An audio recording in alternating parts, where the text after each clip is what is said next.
Hallelujah. Ayun. Salamat, Panginoon. Tayo po'y manalangin. Lord, we thank you that this day is so much blessed because of your goodness in our lives. Dahil kami ngayon ay magkakasama na sumasamba, Panginoon. Umawit ng papuri, Lord God.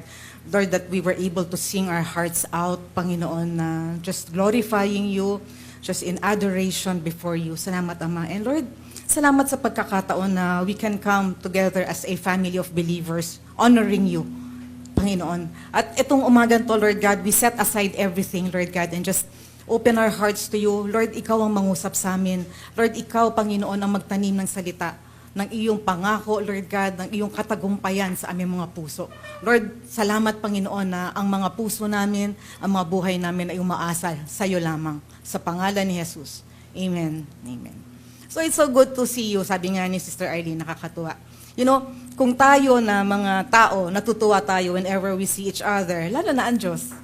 You know, parang siguro yung kagalakan niya na parang, ako naisip ko kasi parang bahay ng lola. Yung pag bumibisita ka sa lola mo, masaya. You know, yung just the presence of everyone there makes, you know, the place light up. Lalo na yung dito na nasa church tayo. Ganon din siguro yung nararamdaman ng ating Diyos Ama. At salamat sa Diyos na, you know, we experience Him every day, every single time that He is always there. So ngayon, yung ating title for today is, you know, the title that we had last week. So yung wala dito last week, okay lang kasi magbibigay naman ako ng rundown, i-review natin because there are so many things to discuss, you know, about the journey of faith. You know, we started in John chapter 8. It's John chapter 8 kasi makita natin dito na Jesus was discussing, you know, he was having a dialogue with, you know, the Pharisees and the Jewish congregation, you know, Jewish crowd that believed him. Ngayon, in the course of his conversation, he pointed out three kinds of believers. Unang believer dito, you know, hindi to chronological, but, you know, I'd like to present it this way. So John 8 verse 37, sabi dito ni Jesus, I know that you are Abraham's descendant, yet you are looking for a way to kill me. Diba? Malapit na Holy Week. Because you have no room for my word. So kita natin dito na pinapatungkol niya itong mga tao na nandito na lahi ni Abraham. Yung lahi ni Abraham, ito yung piniling lahi. Ito yung lahi na kung saan tinawag siya ng Panginoon, you know, to go to a place called there. Kung saan sabihin ng Panginoon, sa susunod lang si Abraham. At yun yung puso ni Abraham. So Abraham is known to be a man who is obedient and he is a man of faith. Nananampalataya siya. Ngayon, doon sa kahit sa lahi, galing sa lahi ni Abraham na nananampalataya, itong mga kausap niya, hindi ganun yung pinapakita ng mga pamumuhay nitong mga taon to. So, nakita ni Jesus na itong mga taon to, you know, nag-i-increase yung hostility, yung pagkaayaw kay Jesus because they are threatened because of their position and their power and also their traditions. Parang iniisip nila, naku, masisira yung ginawa natin na noong-noong pa dahil lang kay Jesus. Kasi pinapalitan na ni Jesus ngayon dahil siya ay papasok na sa bagong tipan. Now, itong mga taon to, you know, they were taking pride of their Jewish ancestry na ito yung kanilang religious parang heritage, yun ang dating sa kanila. And yet, you know, ang tunay na mananampalataya ay tumatanggap sa salita ng Diyos. Amen. At hindi lang yon, hindi lang tinatanggap, hindi yung tinanggap dito, lumabas. Tinanggap, hinayaang bumaba sa puso. You know, I heard of a preacher, you know, this week, sabi niya ganyan, the most important number is, sabi niya ganyan, is 14 inches. Kasi 14 inches daw mula sa utak, pababa sa puso. Ngayon, ano man yung naririnig mo, sa isipan mo lamang, at hindi mo ibinababa sa puso mo, ay walang saysay. Yung salita ng Panginoon, hindi pwedeng head knowledge lang. Kailangan talagang namnamin mo, ipamuhay mo. You know, you experience it and you express it. You know, ano man ang tinatanggap natin, sabi nga doon sa, di ba, sa ating pag-diet, you are what you eat. You know, kung ano yung kinakain natin, you know, ito yung minumuni natin, lumalabas sa katawan din natin. Yun yung pinamumuhay natin. So, true children of Abraham are those who accept and live by God's word. You know, we do not live by sight. Praise God. Naku, kung we live by sight, naloka-loka na tayo. If we live by sight, nang hina tayo ng lupay, hindi na tayo gumising. but we live by faith. Believers must actively make room in their hearts, and their lives for God's Word. Aktibo na tinatanggap natin ang salita ng Diyos. Oo, merong facts. Facts are, what is truth? Worldly truth. No? Diba? Alam natin, ito yung nangyayari. But this is faith. The highest word, the highest form of truth is God's Word. Now, your attitude to the Word of God is equal to your altitude in life. Kung ano yung pananaw mo, kung ano yung pagtanggap mo sa salita ng Diyos, ay doon ang iyong pag-angat. Amen? Ito yung level kung saan ka nasa ground or sea level pa nga pag sinabing altitude. Now, ang mga tanong, di ba? Are you a sinner? Ikaw ba yung makasalanan? I grew up knowing that the church is a hospital of sinners. Okay lang, di ba? Pero hindi, sa bagong tipan, hindi na ganun. In the new covenant, we are already the righteousness of God. Tayo ay matuwid na. Tayo ay ginawang matuwid. Hindi dahil sa ginagawa natin, kundi dahil sa binigay kinaloob ng Panginoong Jesucristo. So dati, yung pananaw natin na this is a hospital of sinners, parang sinners come and sinners go out, still a sinner. Babalik na naman sila ng linggo, sinner pa rin sila. No wonder ganyan ang itsura nila. Pero pag nalaman mo na ikaw, nung tinanggap mo ang Panginoong Jesucristo, nilinis ka na. And sin has no power over you. Parang wow, amnesty. No, ang laking biyaya ng binigay sa atin. You are the righteousness of God in Christ Jesus.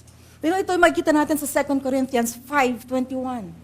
Kaya yung mga katotohanan na yon, ibinababa natin sa puso natin.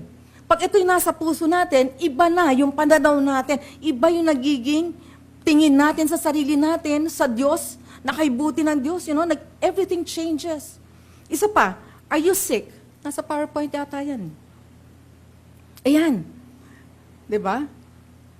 Are you sick?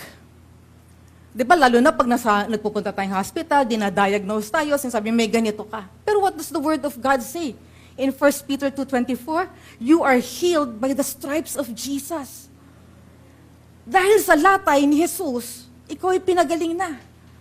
So yung attitude mo dun sa sinabi ng Panginoon, sa kanyang promise, sa kanyang word, this will determine your life. Diba? May mga tao na, sinusugod na sa ospital, mukhang malala, pero ang sinasabi nila, I am healed. I am healed. Hindi man audible yung sinasabi, yun ang kanyang minumutawi sa kanyang bibig. Hindi kinokontra niya kung ano yung nangyayari sa kanya. Kasi mas mataas na antas na katotohanan ang binabanggit niya. Amen? I know of that person. At yung person na yan, yung pastor ko dati. Biro mo, liver transplant patient siya. Nung panahon na 1990s. Ngayon pag nanonood ako ng Korean drama, ang daming liver transplant patient. Pero yung 1990s na yon, siya na lang yung survivor nung kanyang generation. Pero kasi ang kanyang sinasabi, diba? I am the healed of the Lord. I am healed. Amen? Kayo ba naisip nyo na ba minsan yung parang yung isipan ko yata may problema na? Ilihans nyo, Lord, thank you, I am healed. Yung dibdib nyo ba, minsan parang sobra ng kaba? Yung parang pati yung, alam nyo ba yung ganong feeling na parang pati yung legs nyo nanghihina? Ilihans mo yung sarili mo, Lord, thank you, I am healed. Hindi yan bibigay. Diba, ikaw yung kalakasan ko. Tapos, are you broke? Wala ka bang pera? Yun ba yung sinasabi natin lagi? Or sasabihin natin yung nasa salita niya? Sabi niya sa Deuteronomy 8:18, we are given the ability to produce wealth. Na kaya, may pera man tayo, matatandaan natin, sabi kasi ng Panginoon, remember, it is God who gave it. Kasi bisa ko hindi, magiging mayabang tayo, ay, magaling kasi ako, kaya ako ganyan eh. Na-promote kasi ako, di ba, kaya marami akong pera. Hindi, it is God who gives us the ability to produce wealth. Kaya tayo, yung paa natin, nasa lupa, yung puso natin, nasa langit. Di ba, punong-puno tayo, na kahit wala tayo, ngayon, Lord, salamat, bibigyan mo ko ng abilidad. Kanina yung word ni Sister Arlene, God shall supply all your needs. Ano ba yung mga needs natin? Alam ng Panginoon yan. Di ba? According to His glorious riches in Christ Jesus. Hindi yung tipid na tayo, di ba? Minsan tipid na tipid tayo, last money. Pero ang Panginoon, hindi. Ayon sa kanyang kasaganahan. Amen? Next slide, please. Are you fearful? Yung ngayon pa lang ba, takot ka na? Di lalo na yung bukas. Or, diba? Ito yung sa Timothy yan eh. Or do you have the spirit of love, power, and sound mind? Yung hindi bibigay yung utak mo. Yung katawan mo, yung sarili mo, disiplinado ka. Kasi binigay mo na sa Lord. Meron kang spirito, you have the spirit of the living God. Diba? God is three person, God the Father, God the Son, God the Holy Spirit. Yung dalawa nasa langit. Si Jesus is at the right hand of God. Diba? God, the Holy Spirit is here. Ang dala niya sa atin, love, power, and sound mind. Now, are you over the hill? Kumbaga, lagpas na ba yung edad mo? Para kasing minsan, ang qualification, laging may age bracket, diba? Hindi ka na pwede. Pero nasabi, your latter days are greater than your former days. Sa Job yan. Na kahit nasa edad ka na, mas maganda pa yung gagawin ng Panginoon sa mga darating na araw kaysa dun sa mga nauna na. Amen? Kasi minsan tayo laging alaala natin yung mga dating nangyari. Ang ganda, di ba? Ang lakas-lakas ko noon dati. Ang lakas ko kumita. Amen? Ang ganda ng posisyon ko. Pero ang sabi ng Panginoon, your latter days, yung mga susunod mo pang mga araw, ay hihigitan pa yan. Amen? Sinong nag-accept nun? Sinong tumatanggap nun? Tanggapin natin. Amen? Mangyari sa akin. Alam niyo yung amen? Mangyari sa akin ayon sa iyong salita. Amen. So are you a victim? Biktima ako ng lahi namin eh. Yung ganito yung, di ba? Ito yung problema natin. Good morning. Di ba? Ang sabi ng salita ng Panginoon, you are more than a conqueror in Christ Jesus. Pinagtagumpayan na ng Panginoong Hesukristo at ipinasa na sa iyo. Amen? So, yun yung makita natin sa Romans 8:37. So, meron pa. Are you defeated in life? Ang tanong, talo ka ba sa buhay? Parang kahit saan ka tumingin, talo ka. Pero ang totoo, di ba? We are experiencing God every day. Tingnan nga lang, doon lang tayo titingin sa Kanya. Amen? Tapos, mga isipan, di ba, magulo ba yung buhay natin? Sino dito yung maayos ang buhay? Sino dito yung magulo? Di ba, may kalabuan, Pero anong sabi ng Panginoon? The steps of the righteous are ordered by the Lord. Ano man labo yan, ang Panginoon ang maghahatid sa atin sa kagustuhan niya, sa kagandahan ng buhay na nilaan niya para sa atin. Ano pa? The path of the righteous gets brighter and brighter until the full of the day. So kung tayo parang nanghihina tayo ng Lord, parang wala na yatang linaw. Yung landas natin, dahil tayo righteous, ginawa tayong righteous ng Panginoong Hesukristo, lalong gaganda. Amen? Lalong liliwanag. Amen? So your attitude to the Word of God will determine your altitude in life. Saan ka ba? Aangat ka ba? Will you allow the Word of God to lift you up? Or di ka na lang gigising, tutulog ka na lang maghapon? Ang tawag doon, bed rotting. Ang dami ngayon nalalaman ng mga salita. Because it is applicable, but not to us. Amen? Tayo na may pag-asa, hindi para sa atin yan. We may take a rest, pero hindi tayo mabubulok. Amen? Hindi tayo nabubulok. So we meditate on the spiritual truths in God's Word. At habang minemeditate natin yan, paulit-ulit yan, we will know who we are in Christ. Buong-buo na tayo eh. Yun yung napakaganda nga nung example na pag kunyari nakatayo ka, tapos yung hinahampas ka ng tubig. Diba? Ang lakas ng pressure, papabuwal kang ganyan, diba? Pero kung yung pressure nasa loob ay si Kristo, example lang yung tubig, ano man yung problemang humahampas sa'yo, you will withstand because the battle has been won already by Jesus Christ who is already in you. mas matindi yung pressure inside mo coming from the King of Kings, the Lord of Lords, than the pressure that is surrounding you. Ang sasabihin mo lang doon sa mga pressure surrounding you is, I rebuke you, pinapalayas kita. Amen? Pinalayas mo, pero dapat meron kang tatanggapin. Lord, I receive your goodness. I receive, your promises. Tinatanggap mo yon. Amen? So, yung mga desire to kill Jesus, itong mga Jews, this reflects man's tendency to resist and oppose uncomfortable truths. Yung minsan parang, totoo ba na, sasabihin sa atin, totoo ba na matuwid ka na, pinatawad ka na, wala ka ng kasalanan? Deep inside, parang iniisip mo, hindi But go to the Word of God. I am free. I am forgiven. Amen? So, wag mo natin patayin yung salita ng Panginoon gaya ng ginagawa nila. Itong mga taon to, physically, they wanted to annihilate Jesus, to get rid of Him, because, kundi mapapahamak sila. Sa atin, binubuhay natin ang salita. Kung sino si Jesus, binubuhay natin yan. So, believers are called to embrace the truth, even when it challenges us. Amen? Ano yung challenges? Parang, sasama na lang ba ako dito? Or hintayin ko ang Lord? Amen? Hintayin natin, di ba? Ito yung mga challenges. Lord, I thank you that you are alive and that you love me. Kanina, di ba? Sabi ganyan, yung He is known by His mercy, His love, and His kindness. Meditate natin, Lord, salamat na Ikaw ay punong-puno ng kabutihan. Punong-puno ka ng pag-ibig sa akin. Punong-puno ka ng mercy and grace. Amen?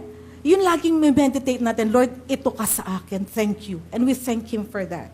So number 2 dito, yung kind of people, yung sa John 8:34, sabi ganyan, most assuredly I say to you, whoever commits sin is a slave of sin. Verse 35, and a slave does not abide in the house forever, but a son abides forever.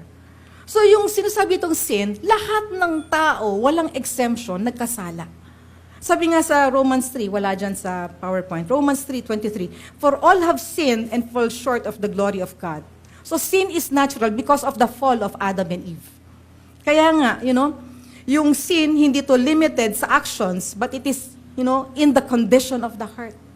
Sa atin ngayon, ang pinaka-sin is not accepting Jesus as, your personal Lord and Savior. Yun ang pinaka-sin.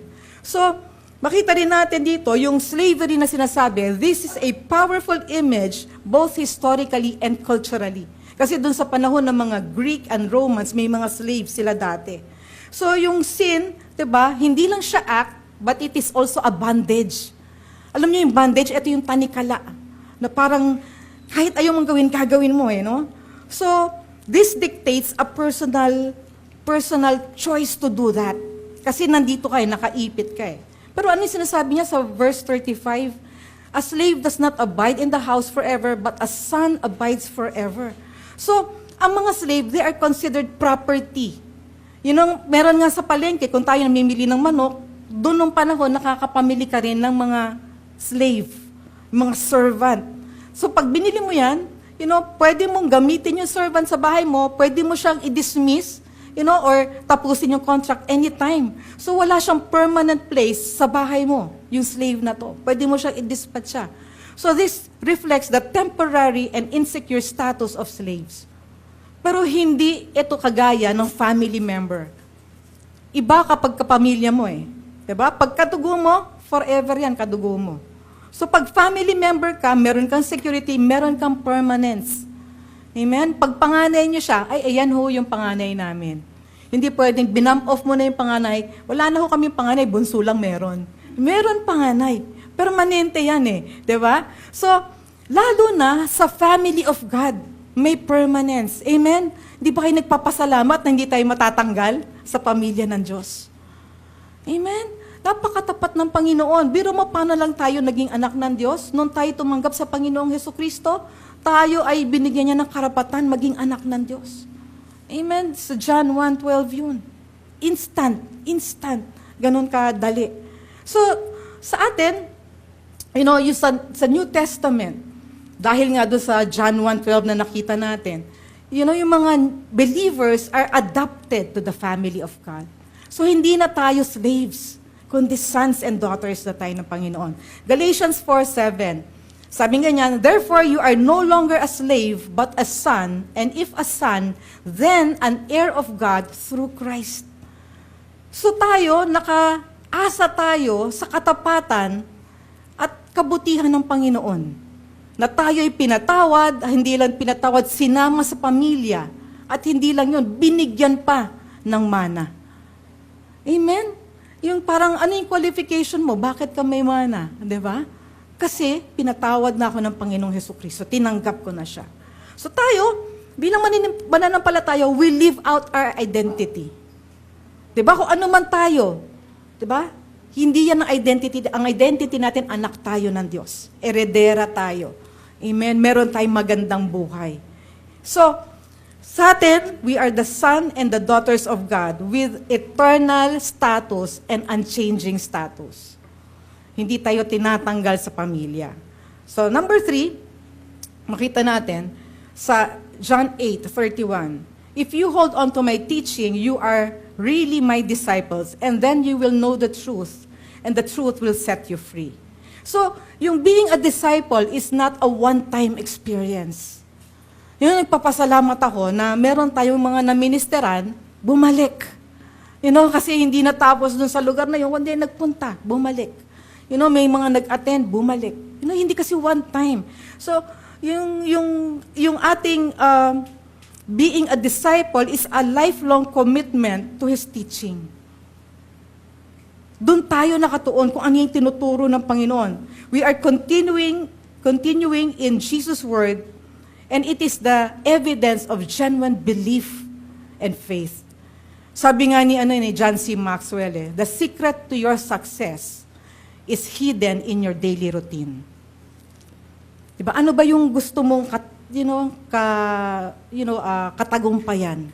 Makikita mo yan sa araw-araw. Like kung gusto mo maging magaling na kusinera, mag-aral ka, magtingin ka. So sa atin din, yung ating pagiging disciple, ito yung nasa araw-araw, hindi lang yung pag-Sunday. Diba? Pag weekday, hindi na. Lalo na pag, yung Saturday, hindi ka disciple. Diba? Party people ka. Diba? Hindi. Laging ganun. We are a disciple. So, makita natin yung ating commitment sa word niya. This distinguishes us from people who are just attracted to Jesus. Diba nakarinig na ba kayo ng mga tao? Si Jesus, kilala ko yan eh. Ay, oo. Period. Tapos na yung kwentuhan. Pero pag nakakilala ka ng mga tao na talagang experience na si Jesus, talagang ang haba na ng kwentuhan nyo, ay oo, talagang grabe. Si Jesus, alam mo, ginawa sa akin, ganyan. Binago yung pamilya ko. Doon ako nakatikim ng pagmamahal. So, yun. Nagpapatuloy tayo eh. Number 2, being a disciple is allowing His teachings to shape and guide every aspect of your life. Amen? Yung parang minsan, yung parang inisip mo, ay, hindi ko yata kaya to. Diba? Tong area na to, hindi ko yata to kaya. Pero sabi ng Panginoon, diba? I can do all things to Christ who strengthens me. Yung ating pagmamalaki, Lord, ikaw ang bahala sa akin. Kung tayo nililid ng Lord dito, ang Lord ang gagawa para sa atin. So, we continue in Jesus' word, and it transforms us, aligning our lives to His will and character. Nagpapatuloy tayo, at yung biyaya nandun. Amen? Hindi yung nagpapatuloy tayo na parang kinakaladkad na lang natin yung katawan natin. Hindi. Andun yung biyaya niya. Amen? Andun yung kagalakan niya. So, obedience to Jesus' teaching is a sign of true discipleship. Hindi yun works kundi parang alam mong kinausap ka ng Lord at sumunod ka. Obedient ka. Alala ko dati nung bago ka mananampalataya pinagpe-pray ko yung mga kapatid ko, sabi sa akin ng Panginoon, ito ang gusto ko. Sabi ko, Lord, ano to? Kasi ang kapatid ko, 5 yun eh. Ito gusto ko. Sabi ko, ano to, Lord? Ikaw. And that started everything. Sabi ko, Lord, anong gusto mo? So it's an experience. It's communication. Communication sa Panginoon, ito yung tinatawag din natin prayer. Prayer hindi lang yung talagang reverent kang ganyan, yung everyday na pag nagising ka, Panginoon, salamat sa araw na ito na, Lord, anong meron? Diba? And then you start reading the scriptures, reading His Word, giving Him back His Word, na Lord, ang ganda nito, salamat. So it's through our obedience that we demonstrate our love for Him. It's not that we love Him, but He first loved us. Nararanasan natin parang, ay, love ako ng Lord. Yun yung talagang nag-convince sa akin na may nangyari sa buhay ko. Dahil nung panahon na kailangan ko siya, at ang prayer ko lang, Lord, sagot mo ako, I felt His love. Na parang walang judgment. I felt His love and I felt everything clear up in my mind. Naranasan ko yung pag-ibig niya. At, ito yung pag-ibig niya, pag nararanasan mo, you respond to it. You reciprocate it. Kaya laging horizontal yan eh. Horizontal. Pag binigay niya sa'yo, ma-receive mo, babalik. Amen? Babalik. Receive mo, babalik. At habang tayo ay meron tayong, vertical. May vertical relationship tayo sa Panginoon. Yung ating horizontal, nagiging maayos. The more we meditate on the love of God for us, the more we can love other people back. Amen? Na parang kahit na meron tayo mga tao na parang hirap tayo, we just meditate on the love of God for us. Yun din yung gagawin ko mamayang hapon.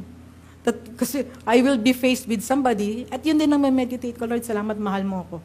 And that you have shed your love abroad in my heart. Amen? Yun din yung ibinibigay natin. At yung sa atin, when we are aligning, our life to His teachings, every aspect, yung family, andyan ito yung career, sabihin na natin, nasa school tayo, diba? Parang, sa mga school, parang, is this the course that God wants me to have? Diba? Sino pa yung pinakamagaling na mag-a-advise sa atin? Diba? Kundi ang Diyos. Na this is for you, anak. Lord, parang saan ba akong school? Diba? As we align, nakikita natin yung reality ng kanyang plano ay nagaganap sa ating mga buhay. So, disciples accept His teaching as truth and they obey His teachings as proof. Naniniwala sila, kaya sumusunod sila.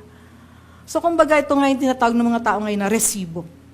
You know that this person is really a disciple kasi sumusunod. Amen? So, the New Testament encourage us to continue, magpatuloy tayong maging disciple.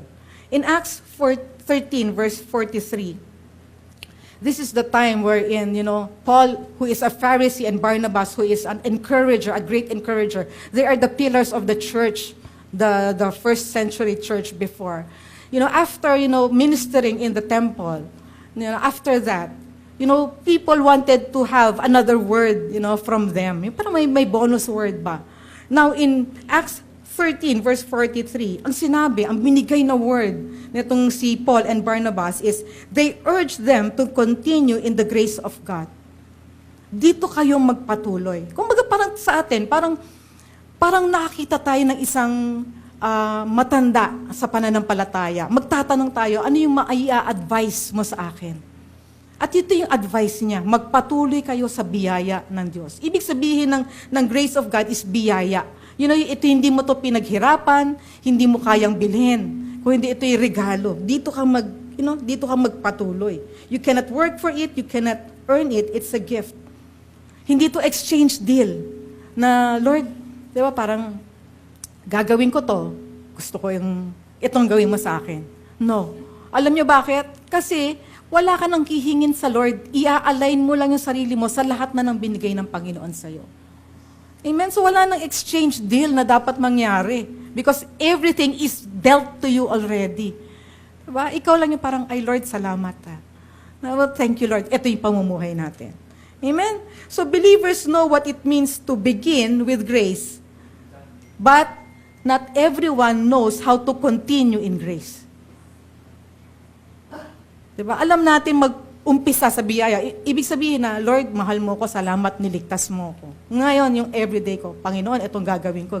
Hindi, patuloy tayo sa kaloob ng Panginoon. Doon tayo magpapatuloy.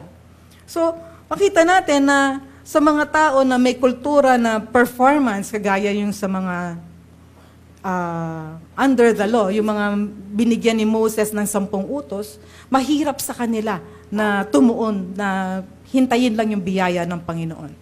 Pero si Paul and Barnabas, they encouraged the listeners to remain steadfast in the grace, emphasizing the transformative power of the gospel. Yun na yung gospel kasi is good news. It will change us. Amen? So ano man yung bagay sa buhay nyo, kayang palitan ng Panginoon yan. Just look for the word that is appropriate for that. Now, we continue in the grace of God in John 1:17. The law was given through Moses, but grace and truth came through Jesus Christ. So yung law na given through Moses, it points to the 10 commandments. Yung lahat nito parang do this, do that.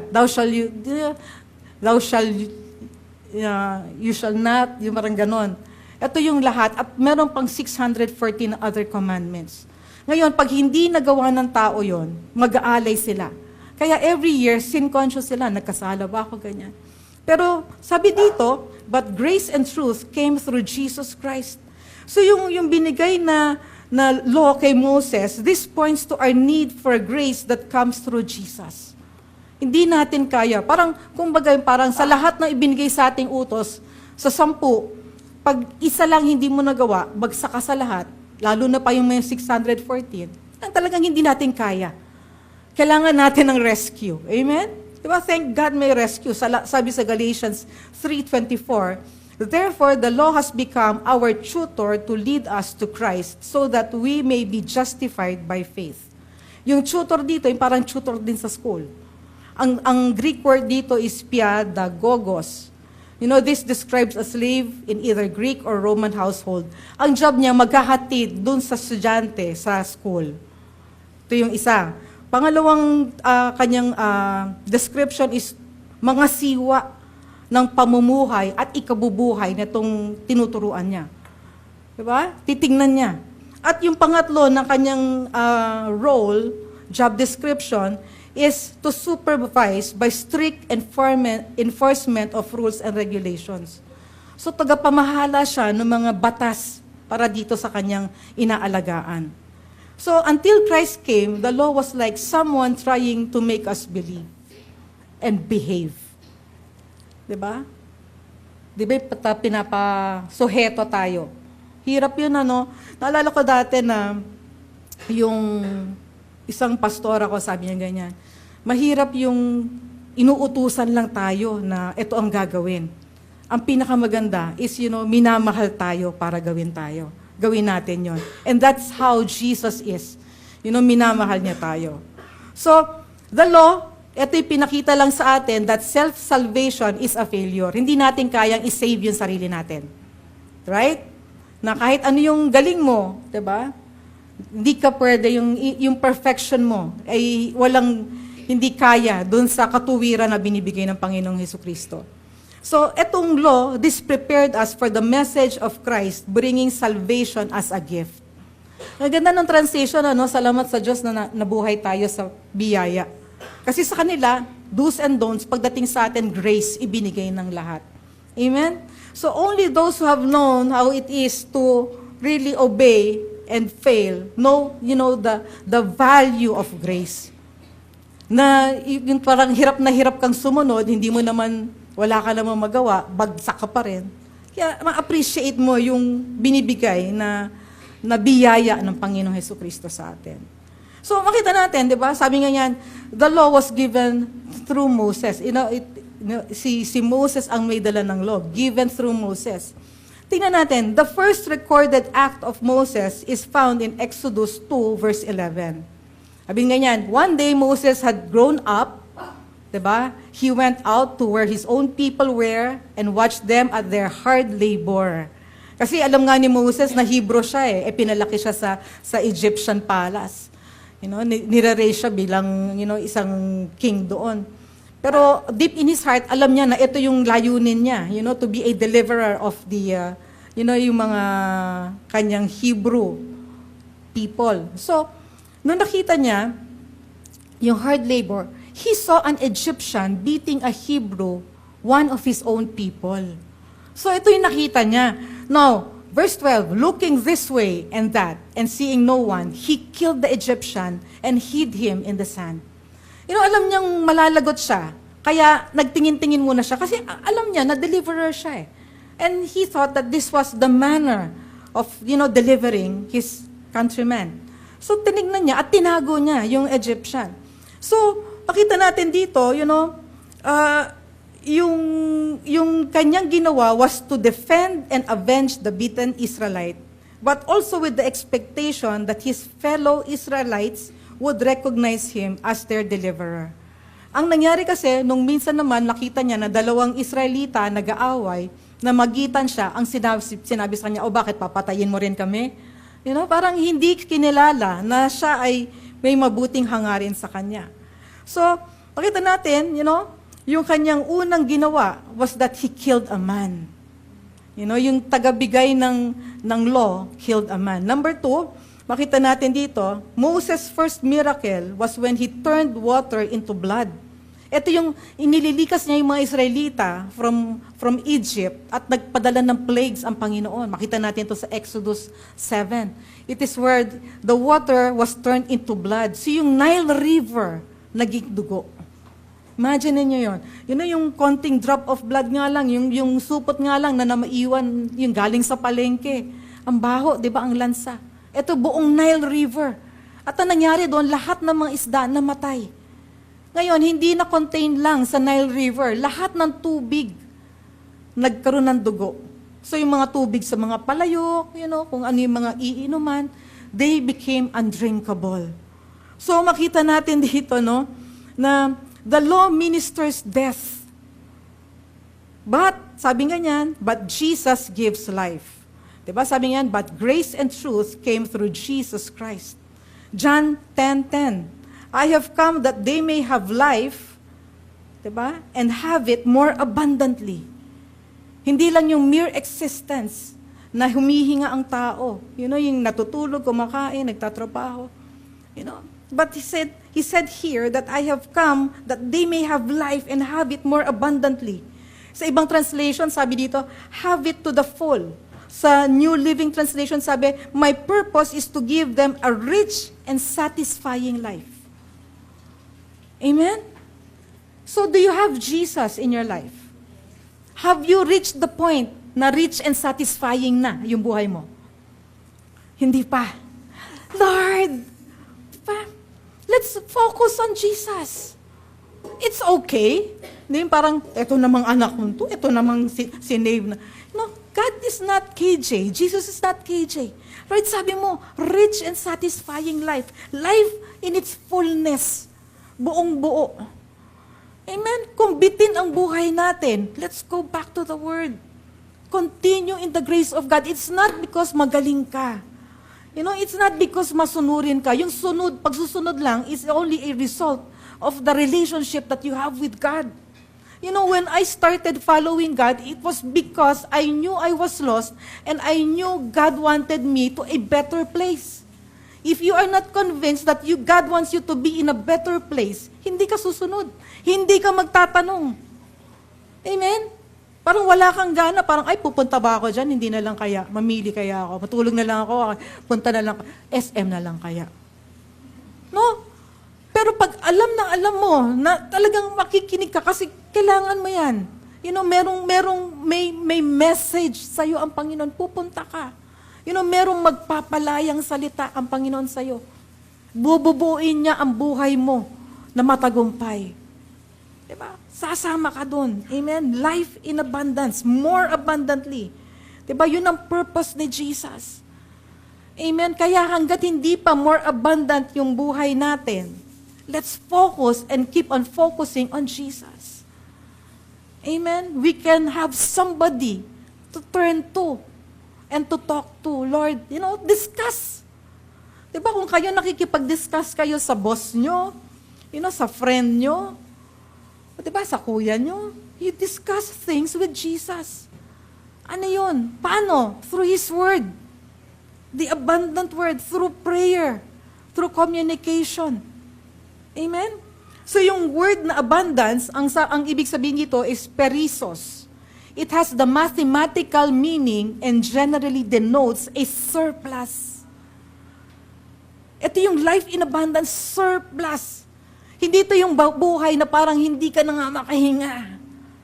Ito yung buhay na malayang-malaya ka at meron pang sobra. Ang sabi dito, abundance is super abundant. Hindi lang pala abundance na may super pa. Ibig sabihin ng super, mega. Highest level of goodness yan. Ano pa? Diba? Or superior. Tapos anong sabi ito? By implication, it is excessive. Sobra-sobra. Gusto niyo ba maging candidate dyan? You feel the part. Na Lord, sabi mo sa iyong salita, thank you, Lord. Every day, Lord, thank you that I have life and I have life to its fullness. I have the abundant life.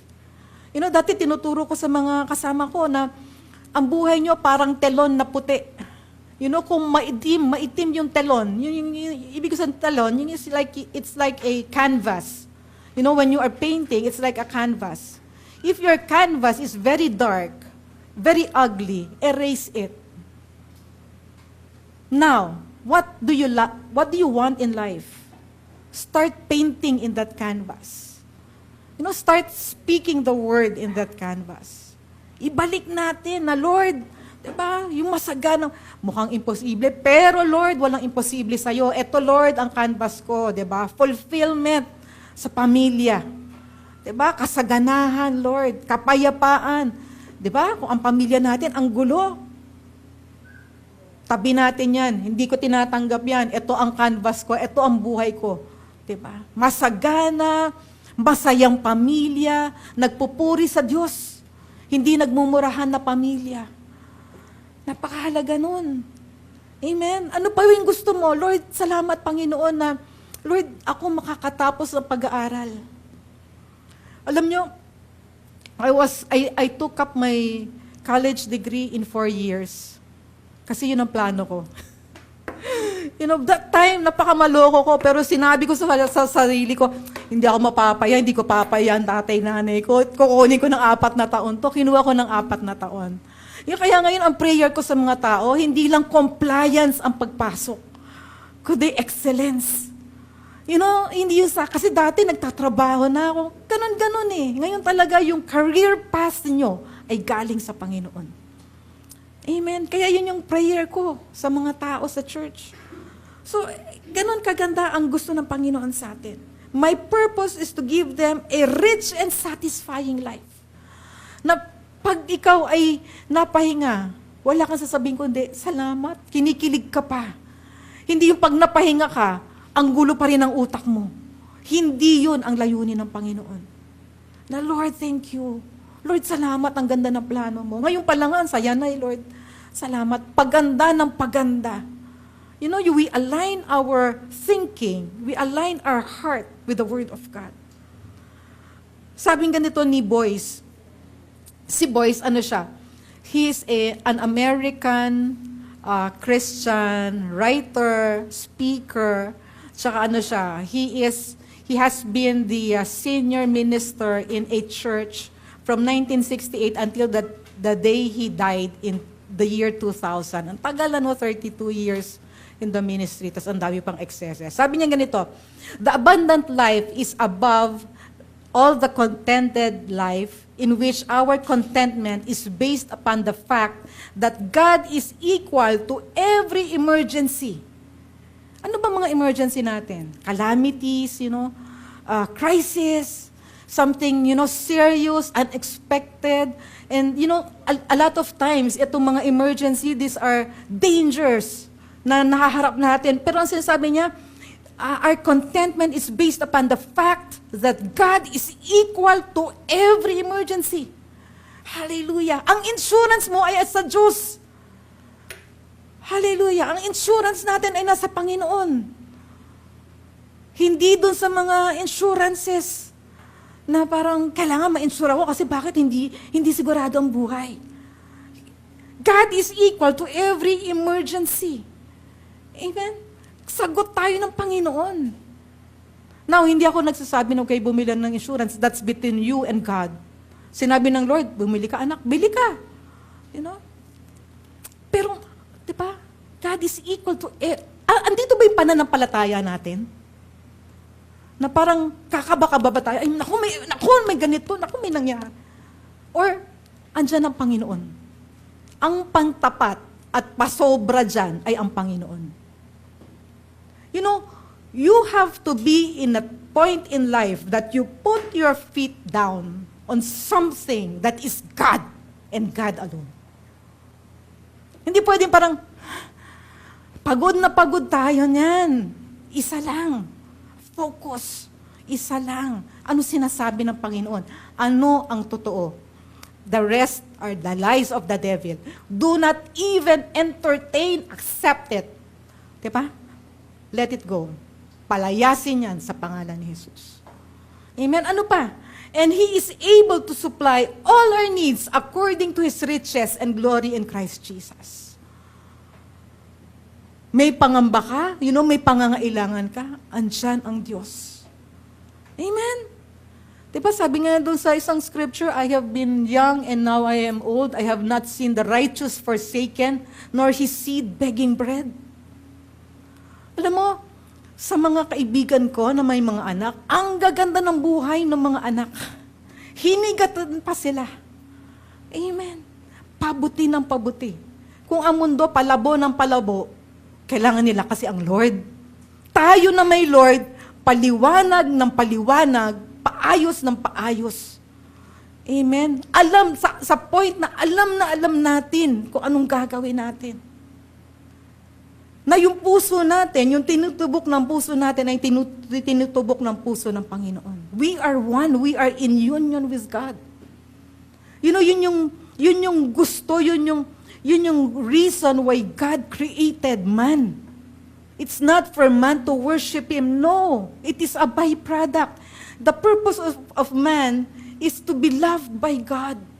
And when you are loved by God, you cannot help but worship Him. Lord, thank you. Diba?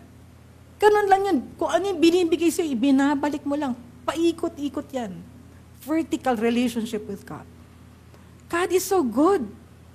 Amen? Yung hindi lang yung parang cliche na God is good all the time. No, really, God is so good. You are convinced beyond the shadow of the doubt that He is really good.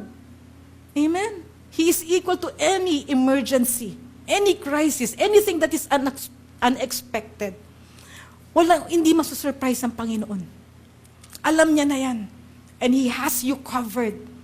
Alam niyo ako nung bago ka mananampalataya, inisip ko parang hirap manampalataya, Lord, paano nga ba? Gagawin ko na lang, kailangan ko ng point of contact. Lord, kunyari, kamay mo to.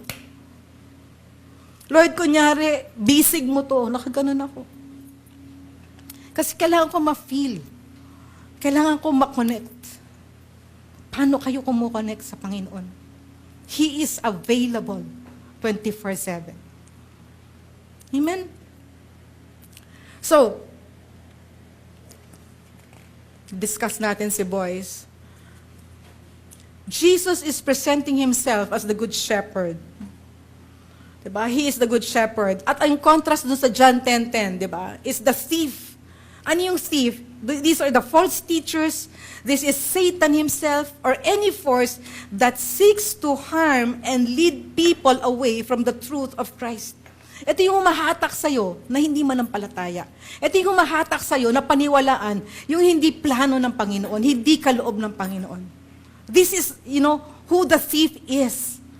The Good Shepherd is the title Jesus uses for Himself.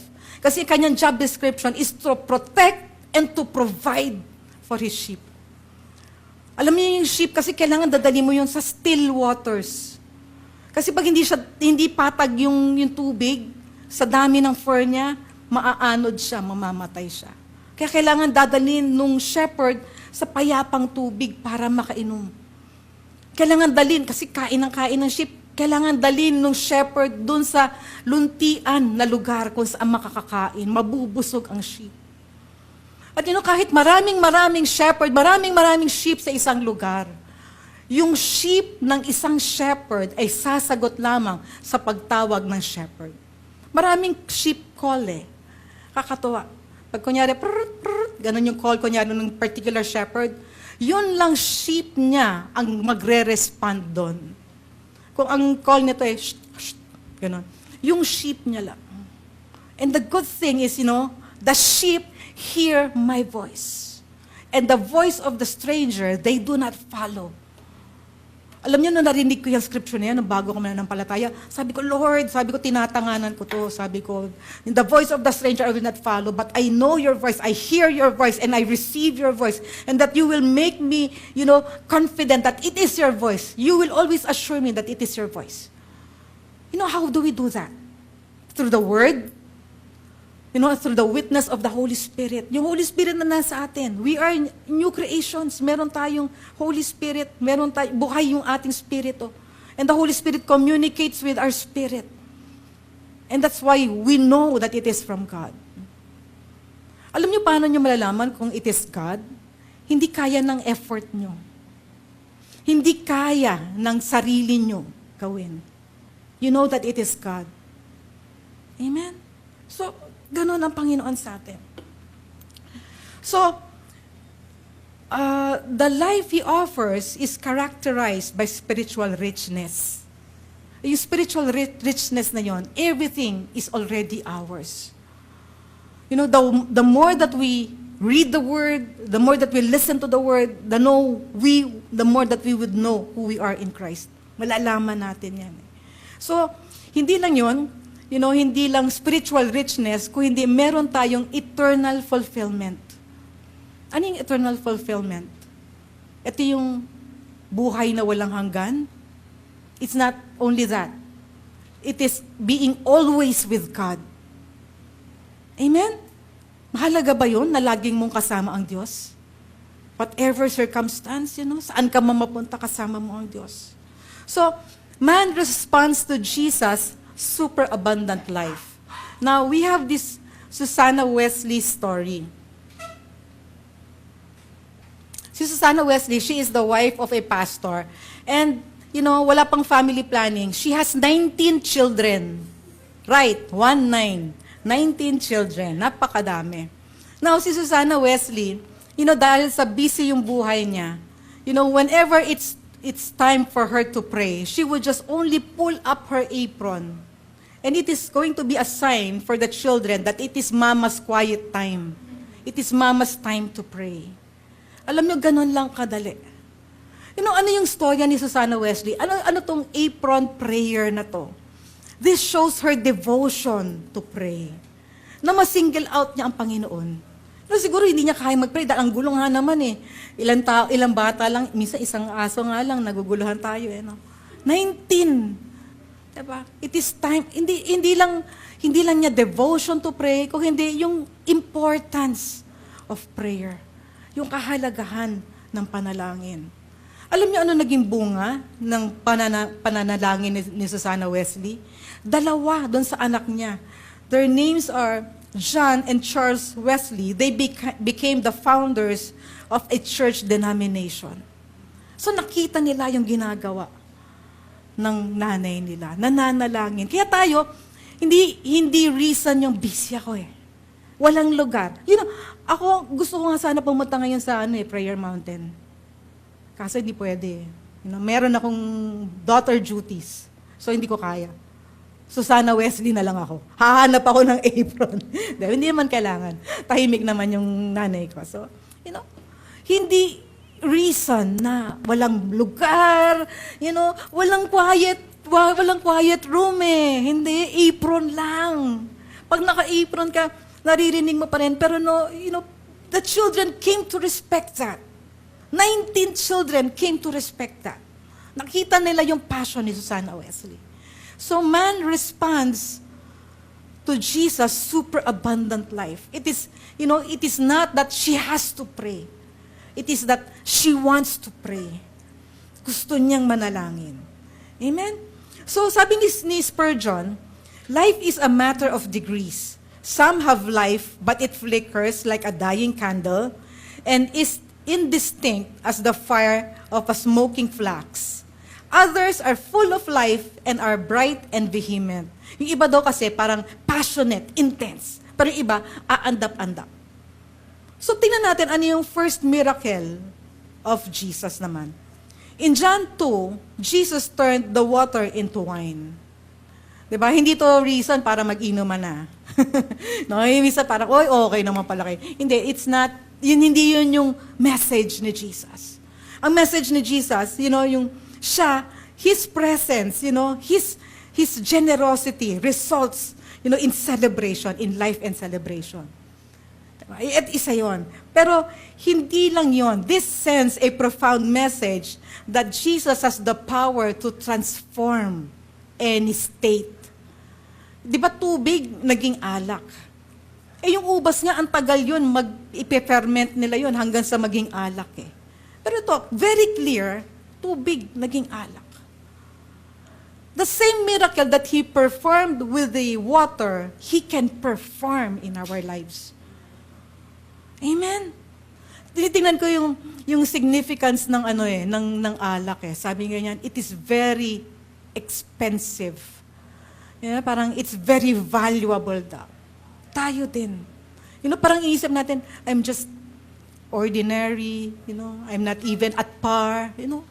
Jesus can transform it. Kaya niyang palitan yan. Kaya niyang ayusin yan. Sabi again ni Spurgeon, if you are thinking who Spurgeon is, Spurgeon yung prince of preachers. Nung panahon niya, like every other theologian, siya is writer, speaker, yung mga ganyan. Nag-guesting yan sila Spurgeon. Sabi ni Spurgeon, it is manifest that one miracle proves the power to work every miracle.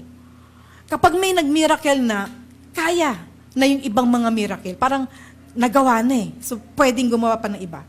Sabi nga ganyan, it proves the power to work every miracle. If Christ can turn water into wine by His will, He can do anything and everything. Amen? So, ang kakantahin natin lagi, water you turn into wine. He can do anything and everything. Water you turn into wine. Diba? Kahit the whole day nyo kantahin yan. Be expectant of God. He can turn water into wine by His will. He can do anything and everything. If Jesus has once exercised a power beyond nature, we may readily believe that He can do it again and that there is no limit to His power. Amen? Yun ngang water into wine, may something pa eh. Pero nung creation, they just spoke. Sinalita lang nila. Amen? So tayo, if life has, varying degrees, merong aandap-andap, meron naman parang, wow, passionate na passionate. Parang, pag naisip niya, parang naisip ko si Sister Irene eh. Very passionate. Alam mo yung friend ko yung si Irene? Every time she would see you, she has a good word to share. Of course, good word from the gospel, from the word of God. Ganon siya. Isip ko, para naman talagang walang kapagod-pagod itong babaeng to. Ganon siya lagi. Even in my dreams, one time, she already passed away. Nasabi ko na ba yun? She already passed away years ago. I dreamt of her after siguro mga 4 years. Ang scenario was in the office. Then I saw her. I saw her enter one cubicle. Sinundan ko siya. Alam mo, ang sabi niya sa akin, alam mo ba ang sabi ni Lord? Alam mo talagang tuwang-tuwa ako sa panaginip ko. Alam mo yung parang, alam mo in your dreams that you miss this person, and then this person is still the same. Alam mo, ganito yan, ang ubunga dyan, alam mo yung sinabi ni Lord, alam mo yung nabasa ko, alam mo ba na ito yung ginagawa ng Panginoon? Ganon siya. So sa atin, pag tayo, yung palo ng liwanag sa atin ay parang aandap-andap. Refuse to be a flickering flame. Huwag ka magmaya na parang, wala na yata ako sa pananampalataya. Huwag tayong pumayag. Diba?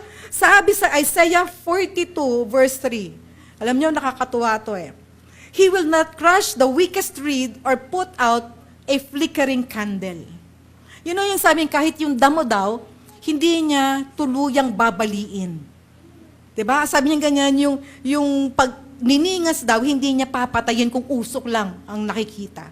Pero sa Tagalog, meron bang Tagalog? Ayan, ang ganda ng Tagalog niya. Sa Tagalog, sinabi ng diretsahan kung anong ibig sabihin nung talata. Hindi niya pababayaan ang mahihina sa pananampalataya. Glory to God. Included tayo. Amen? Na parang, pag nanghihina na tayo, parang it's over, tapos na. Hindi sa Lord. Hindi niya pababayaan ang mahihina sa pananampalataya at hindi niya tatalikuran ang mga nawawalan ng pag-asa. Sometimes, we think it's all dependent on me kasi wala na sumuko na ako Not with God. Not with Jesus. This is another reference to the gentle character of Jesus. Alam niyo, ang Kristiyano, sobrang spoiled. No? Pag talagang ninamnam mo, sobrang spoiled. Pag in-internalize mo, Panginoon, talagang napakabuti mo, napakabait mo sa amin. Yung sabi ganyan, He will not break the bruised reed, diba? He will not quench yung flax. Instead, the servant will gently blow on the smoking flax and fan it into flame again. Hihipan niya. Amen? Kaya minsan, parang walang-wala na, bigla tayong merong, may divine appointment. May parating ang Panginoon. Diba? Minsan may makikita tayong truck na may nakalagay, glory to God. Wala ka ng pag-asa, biglang glory to God. Biglang mapapapuri ka sa Panginoon. You start aligning again to the faithfulness of God. Siya yung may hawak sa atin. So, refuse to be a flickering flame. Huwag tayong paawa. Dumadating ba tayo? Nakakaawa naman ako. Pag gano'n na tayo, diba? Huwag tayong paawa. Huwag tayong nagsiself-pity. God will not abandon those who are weak or struggling in faith. He will offer them opportunities to grow. Amen? Ang gusto ng Panginoon, lumalago tayo. Amen? Lumalago. Tuwa nga ako kasi nakareceive ako ng message. Sabi niya, gusto ko pang matuto. Tama yun. Marami pa tayong matututunan. Wala pang tao na magsasabi that this person has already arrived. Every day, is a day to discover the heart of God. Diba? So, ang Good Shepherd natin, He came to give us life in excess. Handa nyo na yung mga t-shirt nyo, isalo nyo ng ganyan. Life in excess, Lord. Diba? Tapos handa na natin yung puso natin na parang mabigat yung puso ko. Lord, life in excess. Tapat natin yung puso niya. Tapat natin yung utak natin. Lord, life in excess. Abundant, overflowing. Diba? Equal to any emergency. Diba? That you will supply every need. Life in excess. Tayo, when we experience life in excess, wag tayong mag-guilty. Amen? Because we are just honoring the great shepherd. Na Lord, hallelujah. Look at me now, Lord. All because of you. Dahil sa Panginoon. Amen? So, we continue in the teaching of Christ. Patuloy tayo. Diba? Day in, day out. Meditate on it. Kanina may kausap ako sa text. Sabi niya ganyan na, sabi ko, you are healed. Sabi niya, amen. Sabi niya, that is my daily dose. I am healed. Sabi ko, amen. Yun yung kanyang meditation. Despite yung nanghihina ka, hindi, you are healed. Diba? Despite yung hinahata ka ng kalaban, hindi, I am healed. The Word of God says that by the stripes, sa lahat, biro mo yung latay ni Kristo, hindi biro-biro yun pati mukha niya tinatamaan, pati buhok niya tinatamaan. Si Kristo daw nung panahon na yun, hindi na talaga makilala, na even kung tao pa. Kasi puro dugo na yan, open wound na siya lahat. Sa dami ng latay. At yung mga latay na yun, ito yung mga tinubos niyang sakit sa atin. He has redeemed us. Tinubos tayo sa sumpa. Ang sakit, wag nating binibaby. Kasi sumpa yun and Jesus has already redeemed us from the curse of sickness. Ano pa? Yung lack? Hindi yung cute? Ay, wala ako ngayon Diba? It's a curse. Hindi na ako ako sinumpa, ako'y pinagpala na ng Panginoon, tinanggal niya na yung sumpa sa akin. And Lord, thank you that you are able to do exceedingly abundantly, more than I can pray for and think. Amen? So tayo'y nakakonekta lagi. Continue in the teaching of Christ. Christ is the first step and the only step. Wala nang iba, si Kristo. Every time may pag-aaralan tayo, si Kristo. Even when we go to the Old Testament, types and shadows ni Jesus. Ito yung ginawa noon, pero ito yung ginagawa ni Kristo. Siya yung pagpapakita na kung sino siya ngayon. Kasi lahat na ibinigay sa atin, holiness, righteousness. Holiness is not because, we are behaving right. Holiness is because He has given us His holiness. Diba? Kaya wag tayong mahihiya na parang holy ako. Parang holy ako. Holy ako kasi binigay ni Jesus yung holiness niya. Righteous ako, matuwid sa Diyos. Diba? Alam ko kung ano ako sa Diyos. Anak niya ako, pinatawad, malinis ako. Ang nakikita sa akin ng Diyos, yung kalinisan ng Panginoong Jesucristo. I am righteous because of Jesus. Amen? So alam ko rin, dahil sa righteous ako, alam ko ang lugar ng demonyo. Ang lugar ng demonyo, under my feet. Doon lang siya, hindi na siya tatayo. Huwag niyo nang pabayaan na umangat pa yung ulo. Talunan na yan wala na yan. So, wala na siya talaga sa atin. So, sa atin, everything that needs to be done has been accomplished by Jesus. Amen? We have been accepted by God because of Jesus. Nilinis tayo. Pero kung marumi tayo, it's because we have not received Jesus. Pero tinanggap natin, malinis na tayo. Anything we might add to His sacrifice only diminish from His finished work. Na parang, Lord, dadagdagan ko ng ganito. No, wala na tayo dadagdag. Anything that we do is because we appreciate Him. Thank you, Lord. And He is leading us to do that. Amen? So, in 2 John 1:9, sabi ganyan, anyone who wanders away from this teaching has no relationship with God, but anyone who remains in the teaching of Christ has relationship with both the Father and Son. This is not teaching about na parang kung mawala ka sa katuruan ni Kristo, di ka na saved. Alam nyo, sino sa atin ang tumanggap kay Jesus? Lahat. Forever saved na tayo. Amen? Ano man ang gawin natin, forever saved na tayo. This is not about that. This is about the people, the false teachers, the wolves, yung mga false prophets na wala naman relasyon kay Jesus. Ito yung mga katuruan. Kaya sabi nga niya, anyone who wanders away from this teaching has no real, hindi nila kasi kilala ang Diyos. Amen? So the teaching of Christ is the gospel of Jesus, the Son of God. Napakalinaw na ngayon, whenever, Jesus would be mentioned, minimension yung Father, yung relationship nila. It declares the unconditional love of God. Ang Panginoon, hindi tinitingnan kung ano ba yung ginawa natin, kundi talagang lahat. Hinanda niya ang lahat ng tao. At ang gusto niyo, ang lahat ng tao ay maligtas. Amen? Hindi yung parang, ay, ito, madasalin, kunin ko to, ito, hindi. Hindi, lahat tayo, mahal tayo ng Panginoon. Ngayon, ang lahat ba tumanggap sa Panginoon? Tumanggap kay Jesus. Meron tayong assignment. When we go home, hindi yung parang, ay, salamat, tapos na yung Sunday, nakapakinig na ako ng service. The assignment is, Lord, anong pinapagawa mo sa akin? Diba? Yung sino makakausap ko to share. Diba? Pangarap nga ng isang kasama natin dito ako muna, tapos yung mga pinsan ko. Amen. Lahat tayo ganun. Kasi ayaw natin na pag dumating yung emergency, sana nakilala niya si Lord. Paano kung hindi? Paano kasi kung hindi mo binuksan yung bibig mo? Hindi natin pinakilala. Pawag na tayo doon sa sana. Magkaroon tayo ng kasiguraduhan na kahit mamatay yung mga taong mahal natin sa buhay, masaya tayo, ay, naku, talagang alam natin, they are in a better place. Hindi yung parang sinasabi lang natin na better place kasi wala na dito, wala na. No, walang suffering, no. Kasi kung wala si Jesus, nandun sila sa dagat-dagatang apoy. They are forever separated from God and Jesus. Wala nang chance yun. So, yun.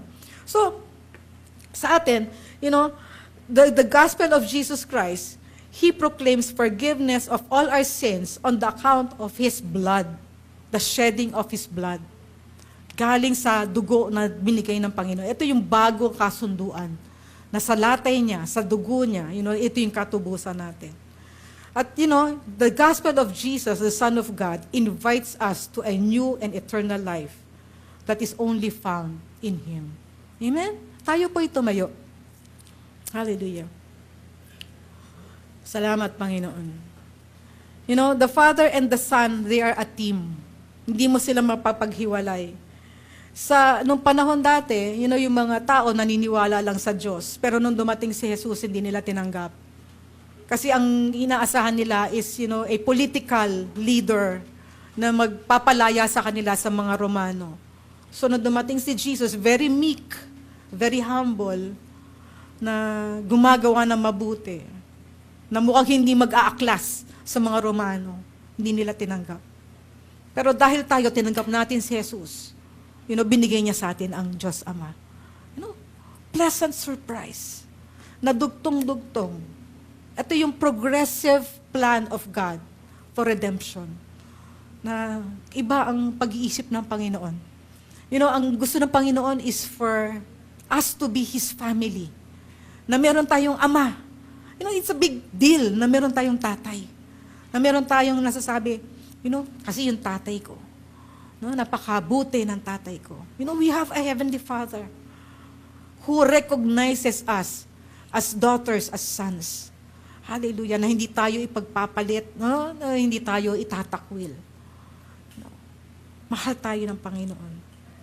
Sabi nga niyan sa 1 John 1:23, whoever denies the Son does not have the Father either. He who acknowledges the Son has the Father also. So having Jesus is the pathway to knowing and having a relationship with God. Amen? Imagine mo yan. Parang na-absorb na ba natin yan? Yung Diyos, di ba, napakalaki. Creator of everything. Meron tayong relasyon because of Jesus. Amen? Taas sa ating kamay natin. Hallelujah. Lord, we thank you, Panginoon, na Ikaw, Lord God, ang sanhi ng aming buhay at Ikaw rin ang pagpapatuloy ng aming buhay. Lord, thank you na even sa mga panahon na hindi namin kaya, Lord God. Lord, hindi mo kami pinapabayaan, Lord God. Lord, na kami inaangat mo, Panginoon, at Lord, itinuturo mo kami sa tamang landas. Father, thank you that you are so faithful, na ang pag-ibig mo sa amin are without conditions, Panginoon. Salamat, Panginoon, na Lord, you have chosen even to reveal yourself to us. Na pinapakilala mo ang iyong pag-ibig sa amin sa araw-araw, Lord God, even in practical ways. Lord, na ikaw ay nangungusap, Lord God, even sa mga kaanak namin, Lord God, even sa mga trabaho namin, Panginoon, na nakikita namin ang iyong kadakilaan, ang iyong pag-ibig, Panginoon. Lord, maraming salamat sa buhay na hinanda mo sa amin. Lord, life in its fullness, the abundant life. Lord, we pray, Panginoon, na yung buhay na binigay niyo sa amin, Lord God, ay magamit namin to the maximum. Lord God, we pray, Panginoon, that we will be sensitive to the leading of the Holy Spirit, to the voice of the Good Shepherd, Panginoon. Na every day, Lord God, is a relationship, Lord, that is very satisfying because you are God who never leaves us nor forsakes us. Maraming salamat, Panginoon, na Lord, that you will always have room, Lord God, for us to grow. Panginoon, na lagi mo kami pinalalago, Lord God, lagi mo kami pinupuno, Panginoon, na ang puso namin ay yung iniingatan, Panginoon, at hindi pinapabayaan. Maraming salamat, Lord God. Lord, Panginoon, dalangin namin, Lord God, yung aming mga kaanak. Lord, kung meron pang mga hindi nakakilala, Lord, we pray, Lord, na yung kanilang mga puso ay iangat nila sa iyo, Panginoon. Na ito'y, Lord, makapasok ang iyong diwanag, makapasok ang iyong pag-ibig sa kanila. At Lord, salamat na ikaw ay tapat, Panginoon, that you have begun a good work in every one of your believers, every one of your children, your precious children, Panginoon. You will be faithful until the end. Lord, thank you, Panginoon, that in this life, Lord God, kahit may mga tribulations, we can celebrate it to the fullness, knowing that you are taking care of us. We can celebrate life, Lord God, because we are expectant that you change things around for our goodness. Salamat, Ama. To you all glory and honor in Jesus' mighty name. Amen.